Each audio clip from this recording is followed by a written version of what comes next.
Very warm good morning students. So today we are going to start new chapter in science, which is chapter number 12. The name of the chapter is States of Matter and it is on page number 127. So student, हमारे chapter का नाम है states of matter, यानी matter की different states के बारे में आज हम पढ़ेंगे. हम जानेंगे कि कितने कितने टाइप्स के मैटर होते हैं. सो फर्स्ट ऑफ ऑल, आपने अपने अराउंड बहुत सारे ऑब्जेक्ट्स देखे हैं, whether it be stick, ball, lemonade, fan, bottle, water, milk, juice, air, oxygen, carbon dioxide, milk. So my question is how do you differentiate between the above things. आप इन सभी चीज़ों में कैसे डिफ्रेंशिएट कर रहे हैं. देखिए, जैसे स्टिक है, बॉल है, लेमनेड है, फैन है. इसमें से स्टिक, बॉल और फैन तीनों चीज़ें क्या हैं, इनकी एक प्रॉपर शेप और प्रॉपर साइज है. इनको हम टच कर सकते हैं और इनकी एक शेप और साइज है. लेकिन लेमनेड क्या है, ये एक लिक्विड है, पीने की चीज़ है लेमनेड. सो सेकंड में देखिए, बॉटल, वाटर, मिल्क, जूस. यहाँ पर वाटर, मिल्क और जूस तीनों ही लिक्विड चीज़ें हैं, जबकि बॉटल क्या है, एक सॉलिड चीज़ है, यानी इसकी एक प्रॉपर शेप और साइज है. इसको हम पीने के लिए यूज़ नहीं करते. सिमिलरली थर्ड में देखिए, एयर, ऑक्सीजन, कार्बन डाइऑक्साइड और मिल्क. इसमें से मिल्क अलग है, आपको जो ऑड वन है यानी जो अलग है उसे सर्कल कर देना है. तो एयर, ऑक्सीजन और कार्बन डाइऑक्साइड तीनों ही गैसेज हैं, क्योंकि एयर में ही ऑक्सीजन और कार्बन डाइऑक्साइड दोनों प्रेजेंट हैं. तो हमने ये जो डिफ्रेंसिएशन किया, यानी इनको अलग अलग किया, ये किस बेसिस पे किया है, इनके शेप के बेसिस पे, इनके सॉलिड होने या ना होने के बेसिस पे. क्योंकि हम लेमनेड की कोई एग्जैक्ट शेप नहीं है, बॉटल की एग्जैक्ट शेप है, लेकिन वाटर, मिल्क और जूस की कोई एग्जैक्ट शेप नहीं है. अगर मैं सिंपल लैंग्वेज में बताऊं तो ये जो है, हमने सॉलिड, लिक्विड और गैस, इन तीनों बेसिस पे हमने इन्हें डिफ्रेंशिएट किया है, क्योंकि इनका जो मैटर है जिससे चीज़ें बनी है वो अलग अलग है. सॉलिड अलग मैटर से बना होता है, लिक्विड अलग मैटर से, और इसी तरह गैस भी अलग मैटर से बनी हुई होती है. Are they made up of same substance. क्या ये सभी सेम ही सब्सटेंस से बने हुए हैं, एक ही तरह की चीज से बने थे, जो भी हमें ऑब्जेक्ट ऊपर दिए गए हैं या जिन चीजों के नाम हमें ऊपर दिए हुए हैं? नो, ये सभी अलग अलग तरह की चीजों से बने हुए हैं. और ये डिफ्रेंशिएट कैसे कर रहे हैं एक दूसरे से, क्योंकि इसमें जो भी मटेरियल यूज हुआ है बनने के लिए वो सबका डिफरेंट है. So student, there are so many things around us. हमारे आसपास बहुत सारी चीजें हैं. सन है, मून है, stars, building, window, toys, cloth, books, bottles, car, metro rail, soil, diamond, air, water, plant, animals and many more. मतलब इतनी सारी चीजें हैं कि हम उन सबके नाम ले भी तो भी कम पड़ जाएंगे, क्योंकि हमारे अराउंड हम हर तरह की चीज से घिरे हुए हैं. सन भी है, मून भी है, बहुत सारे स्टार्स भी हैं. ये सारी चीजें जो है, क्या इन सब में कोई सिमिलैरिटी है स्टूडेंट्स? आपने नोटिस किया हो कुछ सिमिलैरिटी हो? नहीं, ये सारी चीजें क्या है, एक दूसरे से बिल्कुल अलग है, because they are all made up of different materials. ये सभी चीज किसी न किसी अलग मटेरियल से बनी हुई है. फॉर एग्जाम्पल, अगर हम बात करें पेंसिल की, एक पेंसिल किससे बनी हुई है? वो वुड से बनी हुई है, उसमें ग्रेनाइट यूज हुआ है. लेकिन उसी के अपोजिट में अगर हम एक प्लास्टिक बॉटल को देखें तो वो किससे बनी है? वो प्लास्टिक से बनी हुई है. तो इनमें जो मटेरियल यूज हुआ है वो सभी का अलग अलग है, जिससे ये सारे ऑब्जेक्ट्स बनाए गए हैं. सिमिलरली ऐसे ही हमारे अलग चीजों के बारे में, जैसे स्टार्स हैं. स्टार्स किससे बने हुए हैं? स्टार्स जितने भी हैं वो सारे these are made up of burning gases. ये बर्निंग गैसेस के गोले हैं बड़े बड़े, जितने भी हमारे स्टार्स हैं यानी तारे हैं. सिमिलरली हमारा जो मून है यानी चांद, that is made up of rocks. वो रॉक्स का बना हुआ है. बिल्डिंग जो होती हैं, जितनी भी बड़ी बड़ी आप बिल्डिंग्स देख रहे हैं, हाउसेस देख रहे हैं, वो सब किसके बने होते हैं? ब्रिक्स यानी ईंटों के और सीमेंट के. सिमिलरली विंडो पैन्स जो होते हैं, उन पे क्या लगे होते हैं? विंडोज में क्या लगे होते हैं? मिरर लगे होते हैं ना, ग्लासेस यू कैन से. तो विंडो ग्लासेस है. और जितने भी आपके टॉयज हैं वो सब किसके बने होंगे? या तो वुड के होंगे, लकड़ी के, या प्लास्टिक के, या फिर किसी मेटल के. प्लांट्स और एनिमल्स क्या है? These are made up of different types of cells. तो जितने भी हमारे आसपास चीजें हैं वो सभी किसी ना किसी अलग तरह के एक पर्टिकुलर मटेरियल को बनकर या यूज करके बनाई गई हैं. What are all these material made up of? अब ये सारे जो मटेरियल्स हैं किन चीजों से मिलकर बने हैं? They are made of matter. जिन चीज़ों से मिलकर ये सारा मटेरियल बनता है या ये मटेरियल जो यूज़ किया जाता है अलग अलग चीज़ों को बनाने के लिए, ये मटेरियल किस चीज़ से बनता है? They are made up of matter, वो मैटर का बनता है। So now let us learn more about matter in this chapter. Matter क्या होता है student? Anything that has mass and occupy space is called matter. यानी कोई भी ऐसी चीज जिसका कोई मास यानी कोई वेट है और साथ ही साथ वो कोई स्पेस ऑक्यूपाई कर रहा है यानी कुछ जगह घेर रहा है। ऑब्वियस ही चीज है, किसी भी चीज को जगह घेरने के लिए क्या चाहिए? उसका एक पर्टिकुलर शेप और साइज होना चाहिए, तभी वो जगह घेरेगा ना। तो वो जब उसकी कोई ना कोई शेप है, साइज है, कोई भी उसमें मास है या कोई वो स्पेस ऑक्यूपाई कर रहा है, जगह घेर रहा है, उसी चीज को हम क्या बोलते हैं? मैटर कहते हैं। It is made up of tiny particles called atom and molecules. और ये जो होता है छोटे छोटे बिल्कुल माइनर जिसे हम कह सकते हैं, टाइनी यानी बिल्कुल छोटे छोटे पार्टिकल्स से जुड़कर बना होता है मैटर, जिन्हें क्या कहा जाता है? एटम्स या मॉलिक्यूल्स भी कहा जाता है। एटम्स एंड मॉलिक्यूल्स दोनों से मिलकर। These particles are so small that we cannot see them with the unaided eyes. ये पार्टिकल्स स्टूडेंट्स इतने स्मॉल हैं कि हम इन्हें अपनी इन अनएडेड आइज, अनएडेड मतलब बिना किसी साइंटिफिक इक्विपमेंट को यूज किए हुए हम इन मॉलिक्यूल्स और एटम्स को नहीं देख सकते। इसके लिए हमें माइक्रोस्कोप जैसे इक्विपमेंट की रिक्वायरमेंट होगी। For example air is made up of molecules of, जैसे कि आपकी जो एयर है उसमें अलग अलग तरह की गैसेस मौजूद हैं, जिसमें ऑक्सीजन भी है, हाइड्रोजन भी है एंड कार्बन डाइऑक्साइड भी है। सिमिलरली वाटर जो है that is made up of water molecules. Water जो है उसमें वाटर के मॉलिक्यूल्स प्रेजेंट है, जो छोटे छोटे कलेक्ट होकर वाटर बना है जिनसे। The molecules of matter join together to form a particular thing. ये मॉलिक्यूल्स क्या करते हैं स्टूडेंट? छोटे छोटे टाइनी मॉलिक्यूल्स एक साथ जुड़ते हैं जिससे कोई भी एक पर्टिकुलर चीज बनती है। इनफैक्ट जितनी भी लिविंग थिंग्स और नॉन लिविंग थिंग्स है ना, वो सभी किसी ना किसी तरह के मैटर यानी किसी न किसी तरह के मैटर को प्रयोग करके बनाए गए हैं या बने हैं। The amount of space occupy by a matter, वो जो स्पेस कोई भी मैटर घेरता है यानी कोई भी जगह अगर कोई भी ऑब्जेक्ट घेरता है तो वो उसका क्या कहलाता है? Volume. The amount of space occupy by a matter is called its volume.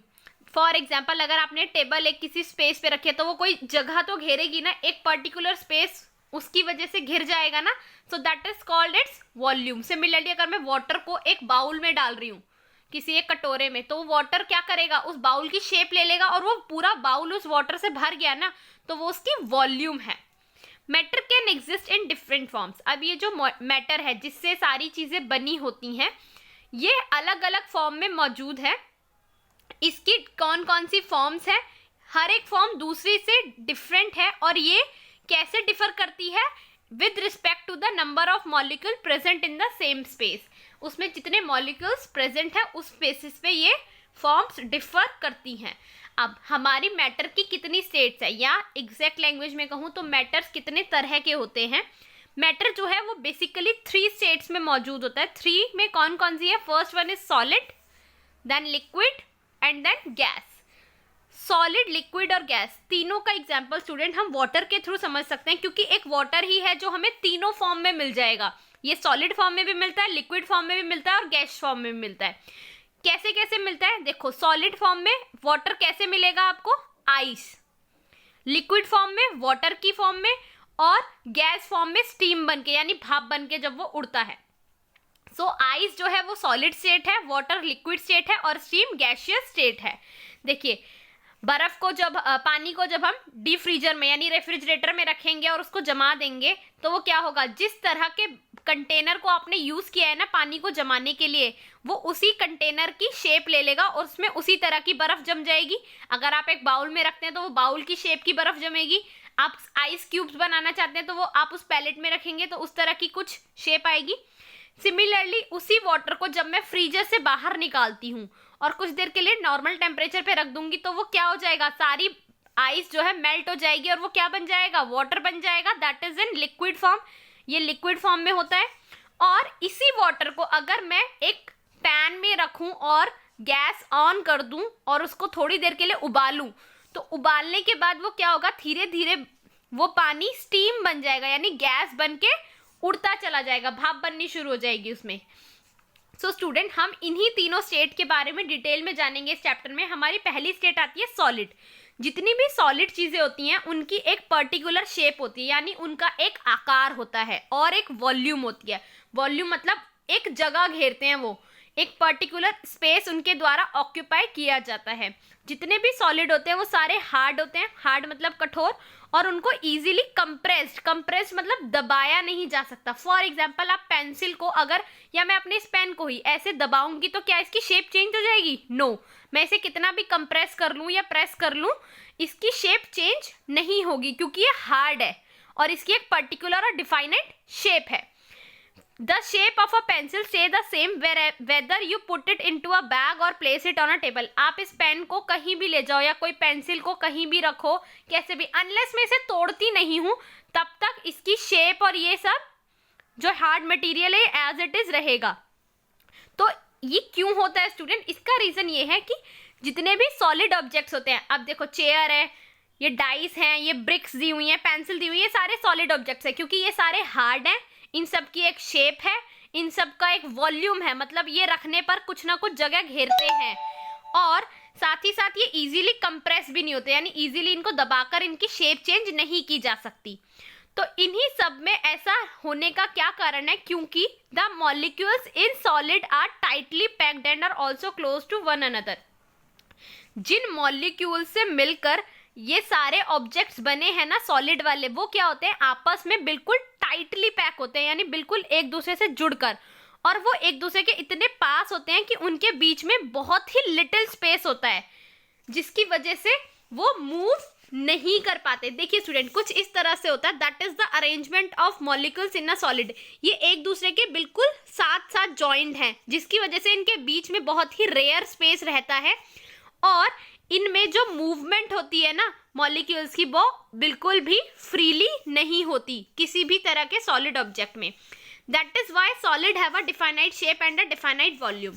इसीलिए किसी भी सॉलिड ऑब्जेक्ट का एक पर्टिकुलर शेप होता है, यानी एक आकार होता है, और एक पर्टिकुलर वॉल्यूम होती है उसकी, यानी वो एक पर्टिकुलर स्पेस ऑक्यूपाई करता है।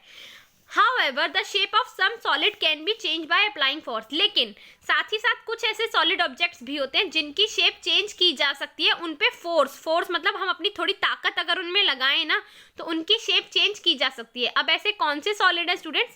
एक रबड़ बैंड। आप सभी ने रबड़ बैंड देखा होगा जो हम बालों में यूज करते हैं। अगर हम उसको स्ट्रेच करें, क्योंकि वो एक सॉलिड ऑब्जेक्ट है, उसकी एक पर्टिकुलर शेप है, साइज है, लेकिन अगर हम उसको स्ट्रेच करें यानी जोर से खींचें तो क्या होगा? उसका साइज उतना ही बड़ा होता चला जाएगा ना when it is pulled. The shape of sponge. इसी के साथ साथ स्पंज देखा है आपने, जो हम जनरली किचन में बर्तनों को साफ करने के लिए यूज करते हैं स्पंज। उस स्पंज को भी देखेंगे आप, ऐसे स्क्वीज करेंगे ना हाथों से, यानी उसको ऐसे दबाएंगे तो उसकी शेप क्या हो जाएगी? चेंज हो जाती है। सो ये दोनों ऐसे सॉलिड ऑब्जेक्ट हैं जिनको हम कंप्रेस कर कर इनकी शेप चेंज कर सकते हैं। अब स्टूडेंट, यहाँ आपको एक एक्टिविटी दी हुई है जहाँ आपको बताया हुआ है कि सॉलिड में कैसे मूवमेंट नहीं हो पाती मॉलिक्यूल्स की फ्रीली। देखिए आप क्या कर सकते हैं, एक टाइट कंटेनर लीजिए, यानी एक बॉक्स लीजिए जिसमें आप ढक्कन लगा सके, उसमें काफी सारे मार्बल्स यानी पत्थर ले लीजिए और उसमें ज्यादा से ज्यादा पत्थर भर दो। जितने आप भर दोगे, अब पहले उस जो पत्थर है उनको दबा कर देखो, क्या आप उनको दबाने पर उनका साइज या उनको कंप्रेस कर सकते हो? नहीं होगा, कोई भी प्रेस नहीं होगा, क्योंकि वो क्या है? हार्ड है। उसके बाद उनको आप एक टाइट कंटेनर या प्लास्टिक जार में डालो, उसमें जितने हो सके उतने ज्यादा से ज्यादा मार्बल भर दो, और उसके बाद उसको हिलाकर देखो, क्या वो जार में इजीली मूव करेंगे, यानी इधर उधर उनकी आवाज आएगी? नहीं आएगी, क्योंकि वो क्या है? बिल्कुल टाइटली पैक्ड है। सो स्टूडेंट, यही है सॉलिड का एग्जांपल। सॉलिड के जितने भी मॉलिक्यूल्स होते हैं वो आपस में बहुत ही टाइटली पैक्ड होते हैं, इसलिए वो इजीली मूव नहीं कर पाते। अब हम बात करते हैं लिक्विड की। Liquid have a definite volume. Liquid की कोई पर्टिकुलर शेप नहीं होती, लेकिन एक वॉल्यूम जरूर होता है। शेप क्यों नहीं होती स्टूडेंट? आपने देखा होगा, वाटर को मैं ग्लास में डालूंगी तो वो ग्लास की शेप लेगा, बाउल में डालूंगी तो बाउल की शेप लेगा, लेकिन वो एक वॉल्यूम तो ऑक्यूपाई कर रहा है ना, यानी मैं जिस भी ऑब्जेक्ट में डाल रही हूं वो उतना उसमें जगह तो घेर रहा है ना, तो इसलिए इसमें फिक्स शेप नहीं होती, लेकिन एक फिक्स वॉल्यूम होता है, यानी वो एक जगह तो घेरता ही है। लेट अस परफॉर्म, यहाँ पर भी आपको एक एक्टिविटी करके दिखाई हुई है कि आप एक ग्लास में वाटर डालिए, उस वाटर को आप देखिए कि उसने ग्लास की शेप ले ली है। यस, आप ग्लास में डालेंगे तो वाटर ग्लास की शेप ले लेगा। अब उसी वाटर को आप किस में डालिए, ग्लास से एक बाउल में कर लीजिए, यानी कटोरे में कर लीजिए, तो क्या वो उस बाउल की शेप ले लेगा? यस, आप जिस भी कंटेनर में वाटर को डालेंगे वो उस कंटेनर की शेप ले लेगा। अगर आप किसी बड़े लूज या बॉटल में डालेंगे या किसी और कंटेनर में भी डालेंगे तो वो उस तरह की शेप ले लेगा। देखिए लिक्विड की शेप दिखाई हुई है, ग्लास में डाला तो ग्लास की शेप ले ली, बॉटल में था तो कुछ ऐसी, अलग अलग तरह की बॉटल्स हैं तो अलग अलग उसकी शेप हो गई। ऐसा क्यों होता है स्टूडेंट? क्योंकि लिक्विड में जितने भी मॉलिक्यूल्स होते हैं ना, वो क्या होते हैं, लेस टाइटली पैक्ड होते हैं, यानी उनके बीच में थोड़ा थोड़ा स्पेस रह जाता है। There are some spaces present between them, so the molecules in a liquid can move around and enable the liquid to change its shape. तो इसीलिए वो इजीली ना, जब हम लिक्विड को मूव करते हैं यानी हिलाएंगे, तो वो सारे उसके मॉलिक्यूल्स भी साथ ही साथ बहुत इजीली हिल जाते हैं या मूव अराउंड कर लेते हैं। इसकी वजह से उसकी शेप जो है वो चेंज होती रहती है, और इसीलिए वो जिस भी कंटेनर में हम उसको पोर करते हैं यानी डालते हैं, वो उस कंटेनर की शेप ले लेता है लिक्विड।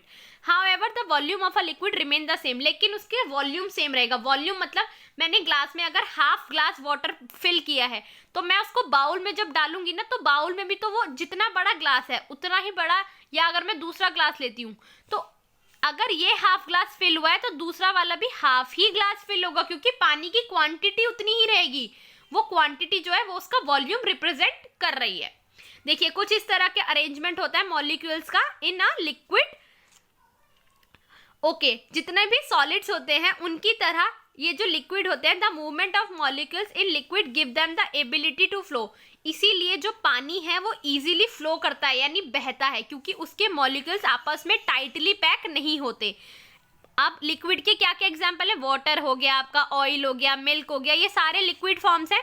इसीलिए हम कह सकते हैं कि लिक्विड की एक फिक्स वॉल्यूम होती है, लेकिन कोई फिक्स शेप नहीं होती, और वो फ्लो करते हैं यानी बहते हैं। इसके बाद हम तीसरी स्टेट के बारे में बात करते हैं, that is gas. Student, gas जो होती है उसकी कोई डिफाइनाइट शेप नहीं होती। आपने देखा होगा किसी भी तरह के गैस, आप बैलून में गैस जब भरते हैं तो क्या उसकी कोई शेप आती है? नहीं, ना ही उसका कोई वॉल्यूम होता है।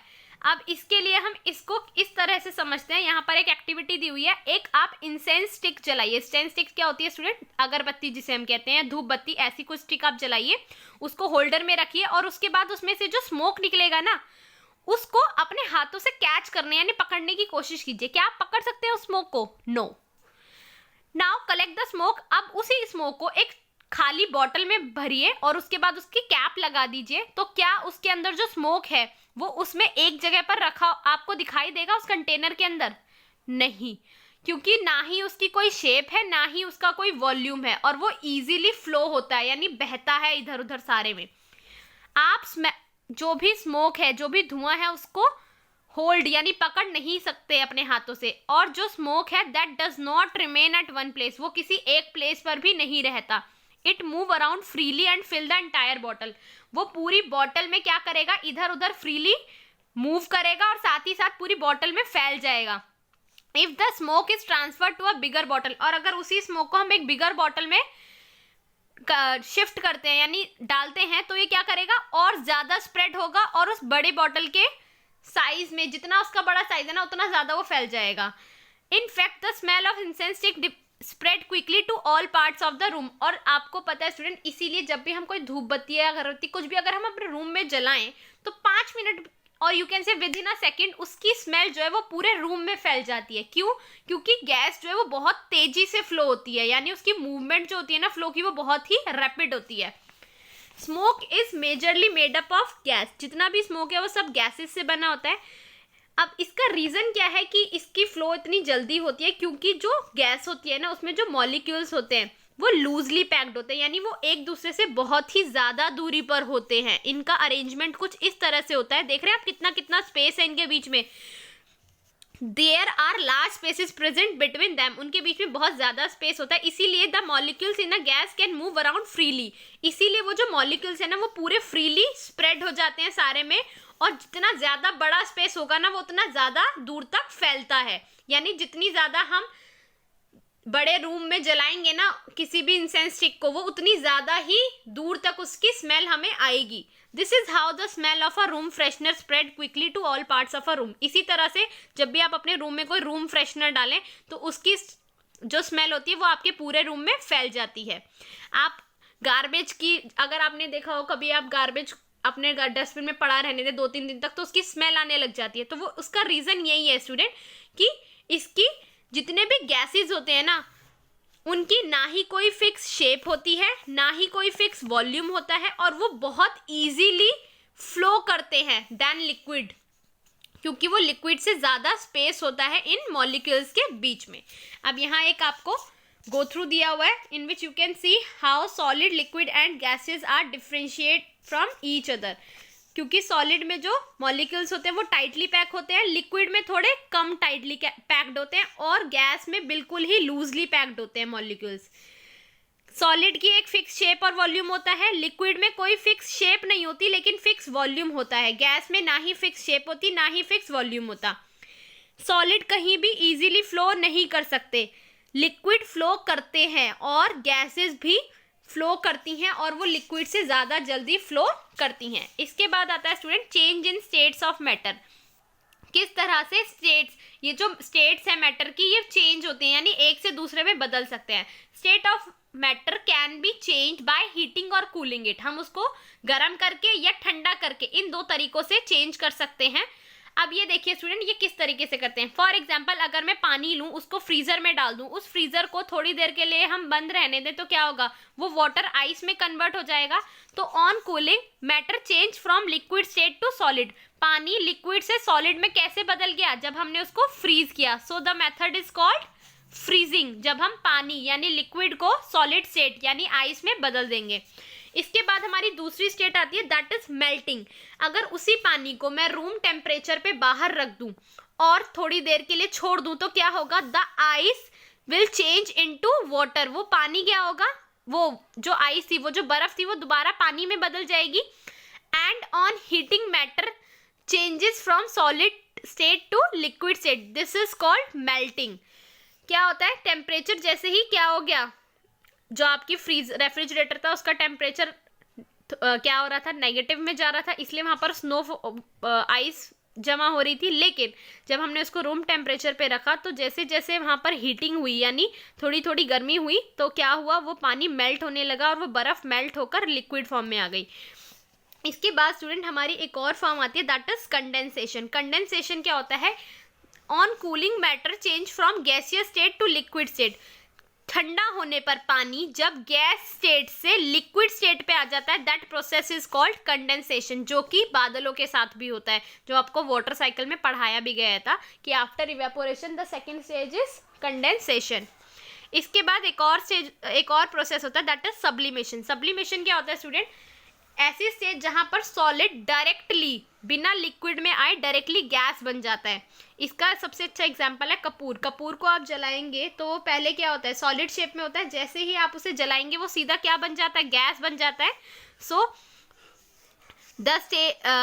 There are some solid that directly change from solid to gas state, कुछ ऐसे सॉलिड जो डायरेक्टली गैस में बदल जाते हैं, that process is known as sublimation.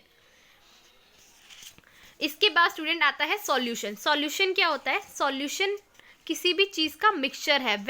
What do you do to make a glass of water sweet, अगर आपको नींबू पानी बनाना है तो आप क्या करेंगे, उसमें पानी डालेंगे, चीनी डालेंगे, नींबू डालेंगे और नमक डालेंगे। तो इसमें आपने बहुत सारी चीज़ों को क्या किया, मिक्स किया। So that is known as solution. The mixture of water and sugar is called solution. यही मिक्सचर क्या कहलाया जाएगा, सॉल्यूशन। अब स्टूडेंट इस सॉल्यूशन में दो चीज़ होती है, पहली चीज़ होती है सॉल्यूट, दूसरा solvent. The substance that is used in smaller quantity and mixed with more of another substance is called solute. Solute वो सब्सटेंस होता है जो किसी और सब्सटेंस के साथ यूज किया गया मिक्स करने के लिए, और जो थोड़ी क्वांटिटी में यूज किया। जैसे अगर मैं पानी में चीनी घोल रही हूँ तो मैं पानी ज्यादा डालूंगी या चीनी, या पानी, तो ऑब्वियस सी चीज है, मैं चीनी कम डालूंगी और पानी ज्यादा डालूंगी, तो जो चीज हमने कम यूज की दैट इज शुगर, वो है सॉल्यूट, और जो हमने ज्यादा यूज किया वो क्या होगा, सॉल्वेंट, यानी कि वाटर होगा सॉल्वेंट और शुगर होगी solute. So in this case sugar is solute and the substance present in more quantity in the solution is solvent. पानी और चीनी का घोल बनाते वक्त जो चीज ज्यादा क्वांटिटी में यूज की जो कि वाटर है उसे सॉल्वेंट कहा जाएगा, और जो कम क्वांटिटी में यूज की जो कि शुगर है उसे सॉल्यूट कहा जाएगा. और इसके साथ स्टूडेंट दो चीजें और आती हैं. वाटर में कोई भी चीज घुले या ना घुले ये किस पे डिपेंड करता है, उसके मॉलिक्यूल्स के ऊपर. तो हमारे दो तरह के सब्सटेंस होते हैं, पहले आते हैं सॉल्युबल, दूसरे इनसॉल्युबल. सॉल्युबल सब्सटेंस क्या होते हैं, substances that dissolve in water very easily और वेरी क्विकली. वो सब्सटेंस जो पानी में बहुत जल्दी घुल जाते हैं उन्हें सॉल्युबल सब्सटेंस कहा जाता है, और उसी के कंपैरेटिवली जो सब्सटेंस इजीली डिसॉल्व नहीं होते पानी में उन्हें इनसॉल्युबल सब्सटेंस कहा जाता है. सॉल्युबल सब्सटेंस के एग्जांपल है शुगर और सॉल्ट. चीनी और नमक दोनों ही पानी में जाकर बहुत इजीली घुल जाते हैं, तो ये दोनों क्या हैं, सॉल्युबल सब्सटेंस. और इनसॉल्युबल सब्सटेंस क्या होते हैं, जो पानी में जल्दी से नहीं घुलते या घुलते ही नहीं है यू कैन से. तो इसमें क्या क्या आ जाएगा आपका, पेबल यानी पत्थर हो गया, डस्ट हो गई, चॉक पाउडर हो गया, ये सब क्या है, ये सैंड हो गया जैसे कि रेत. ये सब पानी में घुलेगा नहीं बल्कि नीचे उसके बॉटम पे जाके सेटल डाउन हो जाएगा. So this is your chapter. Hope you understand the video. For better understanding, read the chapter again. Thank you, students.